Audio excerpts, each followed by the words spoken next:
Todos acharam aí? Josué capítulo 7. A princípio nós vamos ler o versículo 2 e 3. Diz assim: enviando, pois, Josué de Jericó alguns homens a Ai, que está junto a Bet-Aven, ao oriente de Betel, falou-lhes dizendo: subi e espiai a terra. E subiram, pois, aqueles homens e a espiaram a cidade de Ai. Versículo 3: e voltaram a Josué e lhe disseram: não suba todo o povo, subam apenas 2 ou 3 mil homens. Quantos aí, irmãos? 2 ou 3 mil homens a ferir Ai. E não fatigueis, ou seja, não cansem todo o povo, porque lá os inimigos são. Amém. Irmãos, eu quero começar com vocês aqui hoje, compartilhando uma experiência. Eu quero dar uma palavra de ânimo, uma palavra de renovo. Mas eu quero começar nessa manhã aqui, lembrando uma experiência muito triste de Israel. Uma experiência de fracasso, uma experiência de derrota, uma experiência de vergonha. Quantos aqui já não passaram por um fracasso? Quantos aqui já não experimentaram uma derrota? Cadê os corintianos aí? Quantos aqui já não passaram por uma vergonha? Todos nós, irmãos. Todos nós. E aqui o que estava acontecendo? Esse povo havia acabado de conquistar uma cidade gigantesca chamada Jericó, de uma maneira maravilhosa, uma maneira espiritual, com a mão do Senhor. Eles cercaram aquela cidade durante 6 dias, e ao 7º dia aqueles muros caíram, e eles derrotaram aquela cidade, conquistaram aquela cidade. E aqui há um novo desafio para eles. Existe uma cidade, na mesma região, uma cidade pequenininha chamada Ai. Olha o nome da cidade, Ai. E aí Josué, como ele fazia, como era da estratégia militar dele, ele mandou os espias para que olhassem, para que avistassem, para que vissem como era aquela cidade, para saber, nós precisamos conhecer o inimigo, precisamos saber quais são as armas do inimigo, para podermos nos afastar, para podermos fugir, para podermos muitas vezes lutar contra aquilo. E Josué fazia isso, usou a estratégia, mandou os espias até aquela cidade. Olha, vão até lá, espiem, veja lá como está. E aqui diz no versículo 2 e 3 que os espias voltam. Eles voltam, o exército de Israel era um exército poderoso, e eles voltam e dizem lá, a cidade é pequena, o exército é pequenininho, os inimigos são poucos, não canse todo o exército não.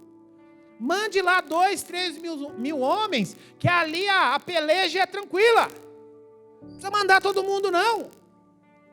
E aí Josué, ouvindo aqueles homens, ouvindo o relatório daqueles homens, ele diz: mandem lá um grupo pequeno de 3, 4 mil homens. Porque a cidade era pequena, os historiadores dizem que a cidade tinha aproximadamente 10 mil homens. Só que o exército de Israel era um exército poderoso. Depois você vai ver aqui na continuação do texto. Era um exército grande, um exército forte. Era o exército mais poderoso que existia na época. Eles voltaram derrotados. Voltaram fugidos. E 36 homens do exército de Israel foram mortos. 36 mulheres viúvas. 36 famílias de luto. Dezenas de filhos órfãos, naquele tempo eles tinham muitos filhos, 36 famílias dilaceradas, 36 valentes, 36 soldados, 36 pais de famílias foram mortos. E aí, irmãos, vem aquele espírito de tristeza, aquela depressão, e a autoavaliação. Onde foi que eu? Porque é para isso que a derrota, que é para isso que o fracasso serve. Fracasso muitas vezes, irmãos, serve para que eu e você façamos uma avaliação de como está a nossa vida. De como que eu tenho me comportado, como que eu tenho agido, como que eu tenho ouvido a voz de Deus. E Josué fez isso. Ao olhar aquela situação, eles tinham vindo de batalhas e batalhas e conquistando. O povo de Israel nunca conquistou tanto como no período de Josué. Nem na época de Moisés. O período de Josué foi o período, nem na época de Davi, nem na época de Salomão. O período de Moisés de Josué foi o período em que o povo hebreu mais conquistou. Eles tinham vindo de uma conquista gigantesca de Jericó. E uma cidadezinha, comparada a eles, uma cidadezinha desse tamanho, uma vilinha, pôs o exército deles para correr e matou 36 soldados. Josué põe a cara no pó e vai falar com Deus. Ele põe a cara no pó e vai falar com Deus, dizendo: Senhor, onde nós erramos? Onde nós erramos? Onde nós falhamos? O que estava errado? O que aconteceu? Ele volta para o Pai, pedindo direção: Senhor, mostra-nos onde nós erramos, em que falhamos. Perdemos 36 valentes, 36 homens, 36 viúvas agora. Eu tenho aqui no nosso meio. Eu tenho aqui 36 famílias dilaceradas. Eu tenho aqui dezenas de crianças que estão órfãs, sem pai. Mostra-me onde nós erramos. E aí, irmãos, olhando para isso, vendo essa realidade, eu me lembrei do filho pródigo, né? O filho pródigo chega até o pai e ele diz: pai, eu quero parte da minha herança aí, porque agora eu vou curtir a vida. Eu vou curtir a vida, eu quero viver, eu não quero mais viver aqui, me dá a minha parte aí. O pai, eu acho que tenta argumentar com o filho: mas filho, filho.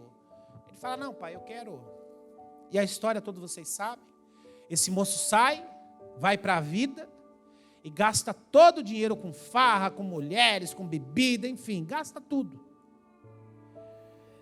E aí, em determinado momento, quando ele vê que não tem mais dinheiro, ele precisa trabalhar, ele precisa fazer alguma coisa. E ele consegue uma função de cuidador de porcos. E ele não tinha nem o que comer. E aí ele está preparando ali, está com fome, ele está se preparando para fazer uma refeição, dando uma temperada ali nas bolotas dos porcos, a mesma alimentação que os porcos iriam comer. Ele está ali temperando, quando vem a lembrança dele, a lembrança do pai. E ele diz: olha, nesse momento em que eu estou aqui me preparando para comer bolotas de porcos, os funcionários do meu pai comem na mesa do meu pai, comem do melhor dessa terra. Então eu vou voltar para o meu pai, vou dizer para ele que eu estou arrependido. Pai, pequei contra os céus, pequei contra ti, já não sou digno de ser chamado seu filho, receba-me como um empregado teu. E aí ele pensa nisso. Ele falou: não, se eu voltar para a casa do meu pai como um empregado, não como filho, mas como um empregado, a minha vida vai ser muito melhor do que eu tenho vivido agora. E aí o que acontece? Ele retorna, ele volta para casa. Só que antes dele chegar em casa, irmãos, diz o texto que o pai já o espera no meio do caminho, feliz, animado, cheio de ânimo, cheio de regozijo, dizendo: olha, aquele filho meu que havia morrido agora reviveu, aquele filho que havia se perdido agora está aqui do meu lado, olha, coloque uma roupa nele, coloque um sapato, coloque um anel no dedo dele, olha, prepare um novilho cevado, porque nós vamos fazer um churrasco aqui do bom, vamos comemorar, meu filho que estava morto, reviveu. Sabe, irmãos, e eu pensando aqui, às vezes quando muitos estão distantes de Deus, alguns que andam distantes muitas vezes de Deus, estão comendo bolotas de porcos longe do Pai. Porque é isso que acontece. Isso que acontece quando você decide caminhar distante de Deus, quando você decide caminhar distante do Pai. Muitas vezes você come o pior dessa terra, você experimenta o pior dessa terra, e existem muitos que nos dias de hoje estão comendo bolotas de porcos distante do Pai. Só que quando ele decide voltar, quando ele põe a mão na consciência e diz: meu Deus, olha o que eu estou experimentando. Eu tinha tudo do bom e do melhor ao lado do meu pai. E agora estou aqui, comendo lavagem. Agora estou aqui vivendo num chiqueiro. Não, eu vou voltar. E o pai o recebe de braços abertos. Porque é assim que o Senhor faz. Quando eu e você decidimos nos reconciliar, decidimos voltar ao Pai, Ele está sempre disposto no meio do caminho, de braços abertos, pronto para nos receber. E aqui, Josué, depois de experimentar essa derrota, depois de ter essa experiência triste, essa vergonha, essa derrota, esse fracasso, ele volta-se para Deus. Ele volta-se para Deus e começa a questionar: Senhor, o que aconteceu? Ele, guardado as devidas proporções, ele faz como filho pródigo, ele volta-se para o pai: Senhor, mostra-me o caminho, mostra-me o que está errado. E diz que o texto, que naquele tempo no meio deles, tinha um homem que queria ficar rico.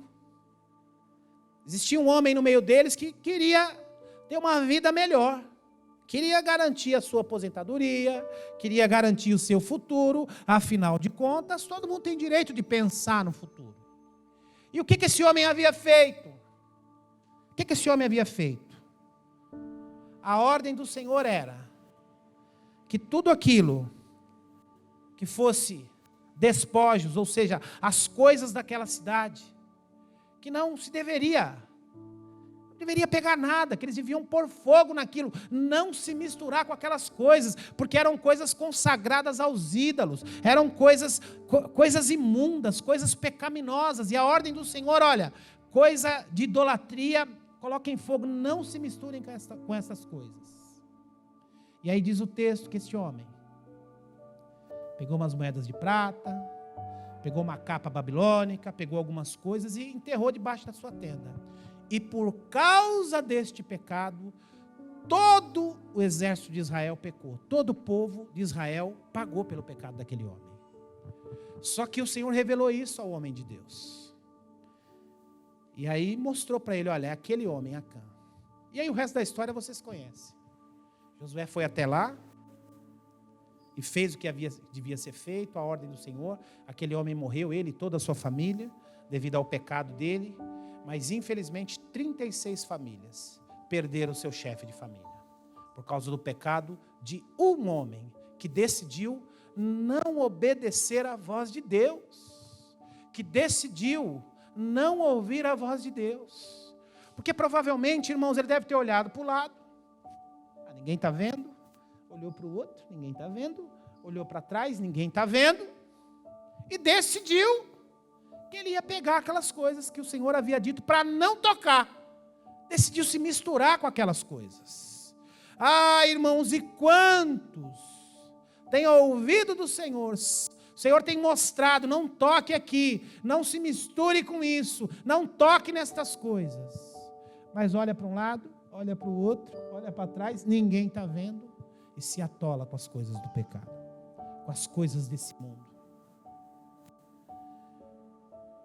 Mas aí Josué, depois da vergonha, depois da tristeza, depois do fracasso, ele volta-se para Deus.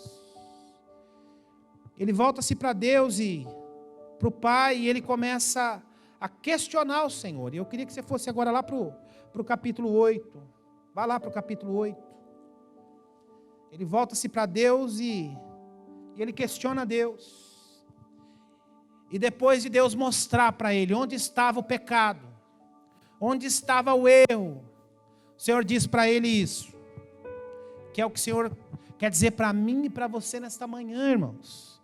Talvez você nesses dias tenha experimentado um fracasso, talvez você nos últimos tempos tenha experimentado a derrota, a vergonha, como Josué experimentou, como o filho pródigo experimentou. Mas todas as vezes que eu decido me reconciliar, todas as vezes que eu decido me voltar para o Pai novamente, Ele está disposto com os braços abertos, dizendo: vem, filho, eu te dou mais uma chance, eu lhe dou uma nova oportunidade, tente novamente. E olha o que ele diz aqui para Josué, versículo 1 do capítulo 8. E disse o Senhor a Josué: não temas, não te atemorizes, toma contigo toda a gente de guerra, e dispõe-te, sobe a Ai, olha que entreguei nas tuas mãos o rei de Ai, e o seu povo, e a sua cidade, e a sua terra. Versículo 2, farás a Ai e a seu rei como fizeste a Jericó, e a seu rei, somente que para vós, outros sacareis os seus despojos, e o seu gado, põe emboscadas a cidade por detrás dela, né? Versículo 3, então Josué se levantou toda a gente de guerra para subir contra Ai. E ali escolheu Josué quantos? Quantos homens? Ele subiu com 3.000. Um exército pequenininho. Mas agora olha a ordem que o Senhor tem dado a ele. Olha, suba com 30.000 homens valentes. E os enviou de noite. O que eu aprendo aqui, irmãos? Primeira coisa, ele reconhece o erro dele. Ele reconhece que ele estava indo pela estratégia dele, a estratégia humana. O Senhor havia dito para ele, olha, faça como vocês fizeram com Jericó. Ajam da mesma maneira, olha, eu dou o comando, vocês vão, mas a direção é minha. Eu mostro o caminho, eu mostro como fazer. Entretanto, ele ouviu o que os espias haviam dito, e ele mandou um exército pequeno. Não ouviu a voz do Senhor. Mas ele se arrepende e diz, Senhor, fala. O que o Senhor quer que nós façamos? De que maneira o Senhor quer que nós subamos a esta cidade? E o Senhor mostra a estratégia, mostra o caminho para ele, dizendo, olha, suba com um número grande de homens, suba com um número grande de exércitos, e novamente eu vou lhe mostrar o caminho, porque é assim, irmãos, no reino de Deus e na nossa vida espiritual, na nossa experiência com Deus, é assim. Todos nós estamos sujeitos a errar, estamos sujeitos a fracassar, estamos sujeitos a nos envergonhar. Quantos aqui já não erraram no casamento?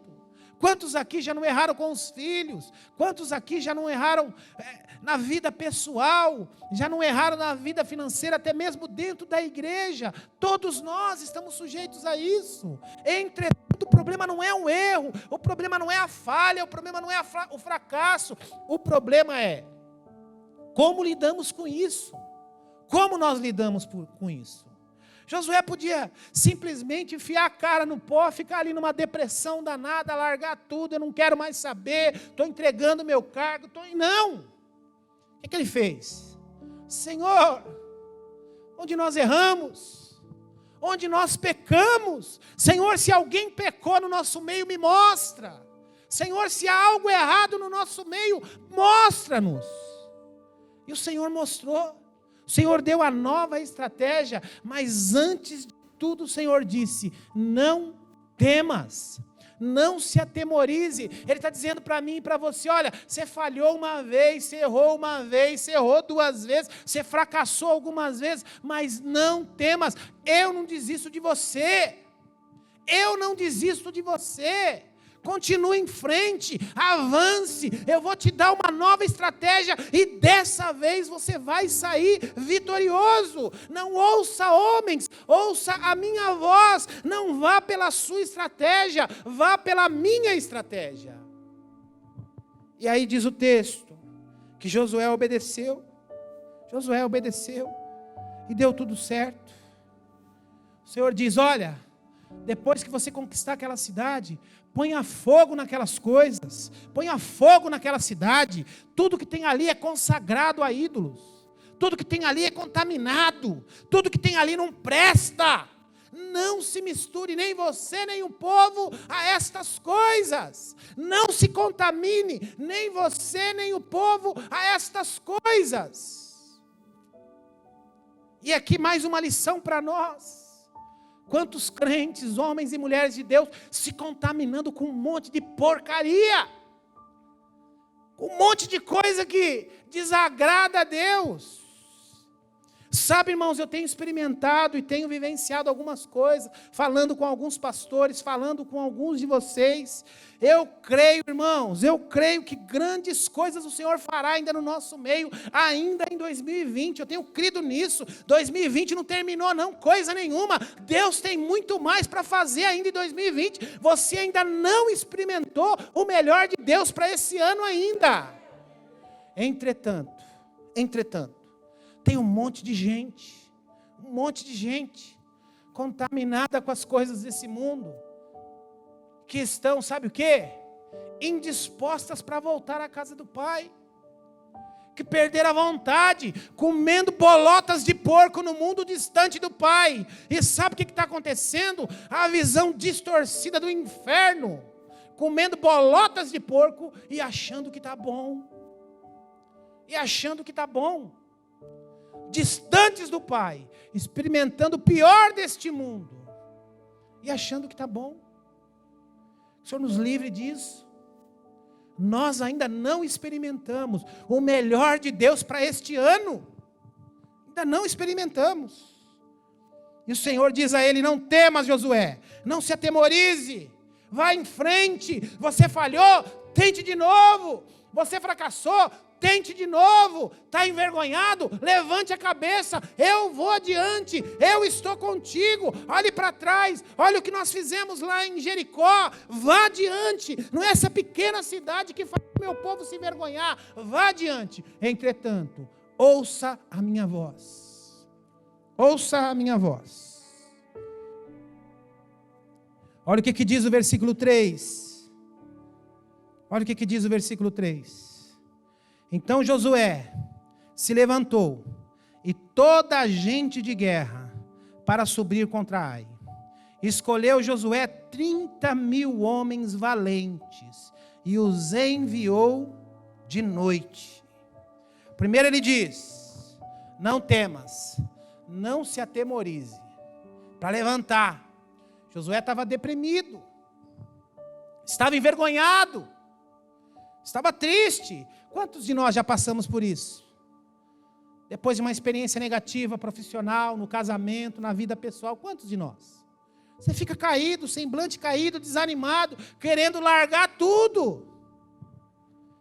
Mas primeiro o Senhor disse para ele: olha, não temas, não se atemorize. Quantos de nós já em alguma situação dizendo: agora está tudo acabado, agora não tem mais jeito. E vem o Senhor e faz um milagre. Faz um milagre, nem você acredita. Nem você acredita o que você está vivendo depois daquilo que você passou. Então primeiro vem a palavra do Senhor dizendo: olha, não temas, não se atemorize, eu sou contigo. Eu sou contigo. E depois o Senhor diz para ele: olha, levante-se. Sabe o que o levante-se quer dizer? Agora é com você. Ânimo, ânimo, vamos. Quantas vezes a gente está tentando animar uma pessoa e dizendo: olha, não está tudo perdido não, vamos, ânimo, você vai conseguir, tente novamente, né? E a pessoa lá se entregando: não tem jeito, tadinho de mim. O Senhor está dizendo: ó, levante-se. Isso aqui, irmãos, fala do passado. Isso aqui fala do passado. Está dizendo para ele: olha, Josué, pare de ficar olhando para essa derrota, pare de ficar olhando para este fracasso, olhe para frente, meu irmão. Olhe para frente. Você não pode ser movido pelo seu passado. Nós, seres humanos, temos essa tendência. Nós, crentes, temos essa tendência de muitas vezes ficarmos, quando temos um desafio, como temos algo à frente, olharmos para trás e mas aquela vez eu não consegui. Mas daquela vez eu fracassei. E o Senhor está dizendo para ele: levante-se, esqueça. O que passou, passou. Eis que faço nova todas as coisas. Anime-se, levante a cabeça, vá adiante. Eu estou contigo agora. Então é assim que o Senhor faz, irmão. Primeiro Ele diz para mim e para você não temer, não nos atemorizarmos. E depois Ele diz: olha, agora é com você. Eu já te mostrei como você deve fazer. Eu já te mostrei qual a direção que você deve tomar. Agora é com você. Se posicione. Tente novamente, avance. Sabe, tem um monte de gente aqui que já desistiu de coisas, irmãos, de coisas que o Senhor ainda não desistiu, mas muitas vezes você já desistiu. Pare com isso, procure ouvir a voz do Pai, procure ouvir a voz de Deus.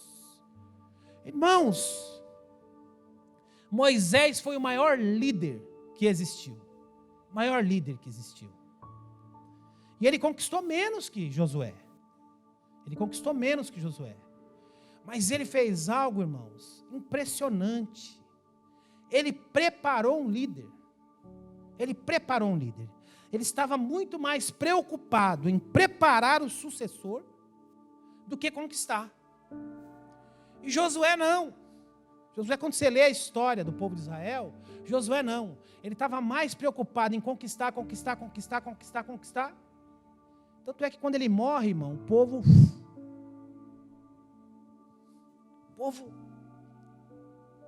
porque ele não se preocupou em preparar um sucessor. Mas enquanto ele viveu, irmãos, ele conquistou, porque ele ouvia a voz do Pai, ele ouvia a direção. E mesmo depois de uma derrota, ele ouve a voz do Pai dizendo: olha, não temas, não se atemorize, levante-se. E depois desse episódio aqui, ele conquistou muito mais, mas muito mais. Falhou em algumas coisas, como eu e como você? Sim. Falhou em não ter preparado o sucessor? Sim. Entretanto, no tempo em que ele viveu, ouvindo a voz do Senhor, ele foi um homem de conquistas. E é isso que Deus quer fazer comigo e com você, irmãos. Enquanto nós ouvirmos a voz do Senhor, enquanto nós formos obedientes à voz do Senhor, Ele vai nos abençoar. Vamos experimentar fracassos? Claro que vamos. Estamos sujeitos a fracassos? Claro que estamos. Entretanto, depois do fracasso, a gente levanta a cabeça e continua adiante. Vai em frente. Tenta novamente. Vai lá para o versículo 10. Olha o que diz o versículo 10. Versículo 10. Levantou-se Josué, passou a revista ao povo, subiram ele e os anciãos de Israel diante do povo contra Ai. Subiram também todos os homens de guerra que estavam com ele, e chegaram-se e vieram defronte à cidade. Alojaram-se ao lado norte de Ai, e havia um vale entre eles e Ai. Tomou também 5.000 homens, e os pôs entre Betel e Ai, emboscada ao ocidente da cidade. Ou seja, irmãos, aqui está explicando a estratégia que o Senhor havia dado. Nesses três versículos aqui se resume a direção que o Senhor havia dado. Isso aqui mostra para mim e para você que é Josué voltando-se para a promessa, voltando-se para a palavra do Senhor. Ele está olhando aqui, e fazendo exatamente como o Senhor havia enviado. Ele diz: olha, eu fui ouvir a voz dos homens, mandei um grupo pequeno e fiquei aqui descansando. Fiquei aqui, eu não quis cansar, fatigar o povo. Entretanto, agora eu vou fazer como o Senhor nos mostrou. Eu vou fazer exatamente como o Senhor quer que eu faça. Ele reúne, levanta de madrugada, reúne aqueles homens mais velhos, reúne o exército, pega um grupo grande e dá a estratégia. Olha, eu quero que vocês façam assim. O Senhor está nos dando a direção para fazer assim, assado. E dessa vez, estes homens que mataram os nossos soldados, que nos fizeram fugir envergonhados, dessa vez eles vão experimentar estes maus, a poderosa mão do Senhor. Porque é assim que Deus faz, irmãos. Quando nós ouvimos a sua voz e pedimos a sua direção, Ele mostra o caminho certo e nos livra da vergonha, nos livra dos embaraços, nos livra do fracasso. Porque nós ouvimos a voz dEle, a estratégia que Ele tem para cada um de nós. Porque nós não podemos ser movidos pelo fracasso do passado. Não podemos. Precisamos olhar. Porque a única razão, irmãos, para nós continuarmos sofrendo, vivendo num fracasso, é se nós continuarmos desobedecendo a palavra de Deus. O único motivo para você continuar vivendo o fracasso na sua vida, continuar vivendo vergonha e derrota na sua vida, é se você continuar vivendo em desobediência a Deus. Esse é o único motivo. Agora, quando eu tenho um fracasso na minha vida, quando eu passo por uma derrota na minha vida, ela serve para que eu possa me reconciliar com o Senhor, ou me reconciliar com a direção do Senhor. Às vezes você está até bem com Deus, mas você não está conectado com aquilo que Ele tem para a sua vida. Você não tem conseguido ouvir a voz e a direção que Ele quer dar para a sua vida, para o seu casamento, para a sua casa. E Josué entendeu isso. Josué entendeu.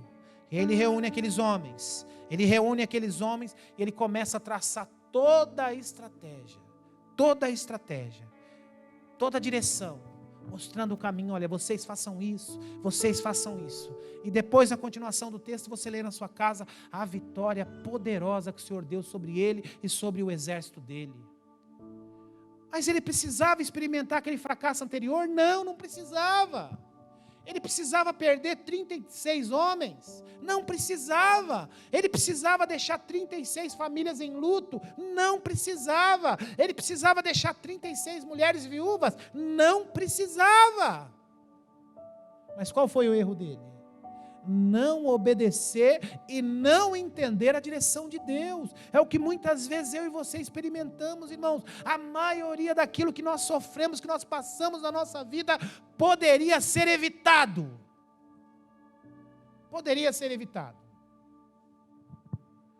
A maioria dos dissabores que nós temos na nossa família, na nossa saúde, na nossa casa, no nosso casamento, na nossa vida financeira, poderia ser evitado.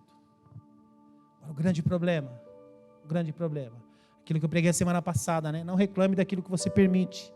O grande problema é que nós não fazemos aquilo que precisamos fazer. Nós não fazemos aquilo que precisamos fazer. E depois vem a consequência. Gasta mais do que ganha. Vai gastando mais do que ganha. Depois se enrola todo financeiramente. Come além da conta.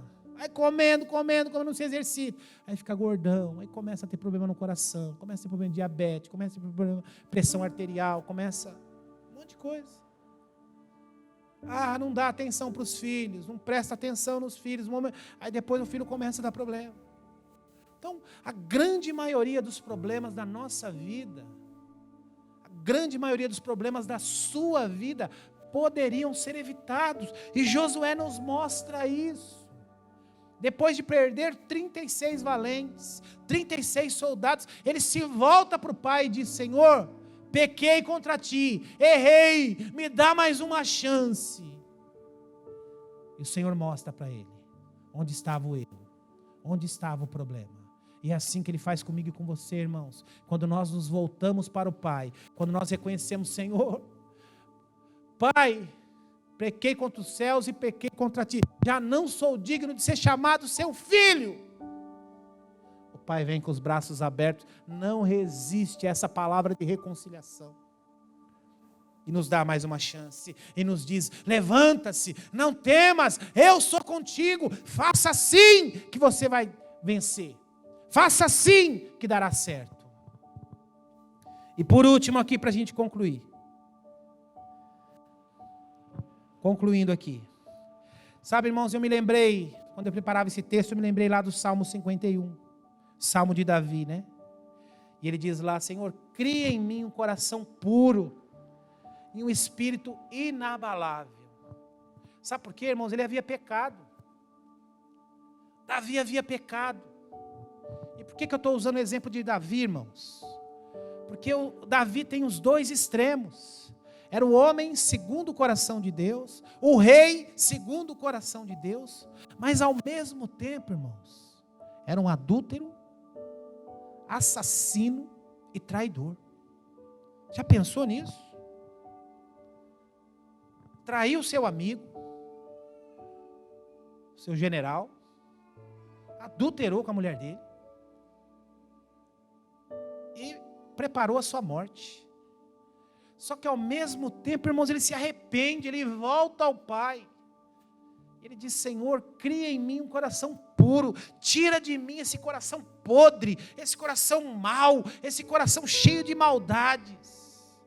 E gera em mim, Senhor, gera em mim um coração puro e um espírito inabalável. Sabe o que é espírito inabalável? É o espírito que não me faz fraquejar, que em todo momento eu creio em Deus, que em todo momento eu creio que o Senhor está comigo, que em todo momento eu creio que Deus colocará a sua mão, no tempo bom ou no tempo ruim, nas dificuldades ou nas alegrias, no tempo de choro ou no tempo de regozijo, Deus está comigo. Isso chama-se espírito inabalável, e Davi clamava por isso: Senhor, gera em mim um coração puro e um espírito inabalável. E aí, irmãos, quando nós reconhecemos as nossas falhas, as nossas debilidades, e nos voltamos para o Pai, Ele está à beira do caminho com os braços abertos, dizendo: vem meu filho, vem meu filho. Ah, mas eu pequei. Ah, mas eu adulterei. Ah, mas eu roubei. Ah, mas eu menti. Ah, mas eu falhei. E o Senhor está dizendo: vem meu filho, vem meu filho. Você está arrependido? Você está arrependido? Eu estou no meio do caminho com os braços abertos. Ah, eu pequei contra os céus e pequei contra ti, não sou digno mais de ser chamado seu pai, seu filho.